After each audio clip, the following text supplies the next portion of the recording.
Right ఇక break news చూసిన మునుగోడు నియోజకవర్గంలో మద్యం షాపుల సమయపాలన విషయంలో మరోసారి MLA Komatireddy Rajagopal Reddy versus excise department మధ్య వార్ ముదురుతుంది. తన నియోజకవర్గంలో మద్యం షాపుల సమయపాలన మద్యం నియంత్రణ విషయంలో ఎట్టి పరిస్థితిలో రాజీపడే ప్రసక్తే లేదని Komatireddy Rajagopal Reddy wines shop owners కు హుకుం జారీ చేస్తున్నారు. ఈ నేపథ్యంలో ఎక్సైజ్ శాఖ మాత్రం అదంతా నైచెల్తా అంటూ దగ్గరుండి మరి ఉదయం 10 గంటలకే వైన్స్లను తెరిపిస్తూ ఉండటం సంచలనంగా మారింది. దీంతో నియోజకవర్గంలో ఇప్పుడు కోమటిరెడ్డి వర్సెస్ ఎక్సైజ్ శాఖ మధ్య మద్యం రాజకీయం రంజుగా మారింది. మా ఈఎస్ గారు డీసీ గారు ఆదేశానుసారం టైమింగ్స్ 10 గంటలకు షాపులు ఓపెన్ చేసి అదే భాగంలో మేము షాపులు ఓపెన్ చేసి చెప్పడానికి వచ్చినాం.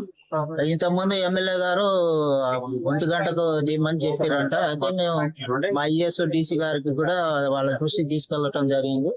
మీరైతే మీ రూల్ ప్రకారం ఎక్సైజ్ పాలసీ ఎట్లుందో దాని ప్రకారం ఫాలో కామని చెప్పారు. అందులో నిన్న ఏదో చిన్న ఇష్యూ అయిందంటే మేము ఇక మా ఈఎస్ డీసీ గారు మమ్మల్ని ఎన్ఫోర్స్మెంట్ వాళ్ళను కూడా జీటీఎఫ్ వాళ్ళను కూడా పంపించడం జరిగింది. అందుబాటులో ఉండి వాళ్ళ దగ్గర ఉండి తీపిమని చెప్పి అందులో భాగంగా మేము రావటం జరిగింది.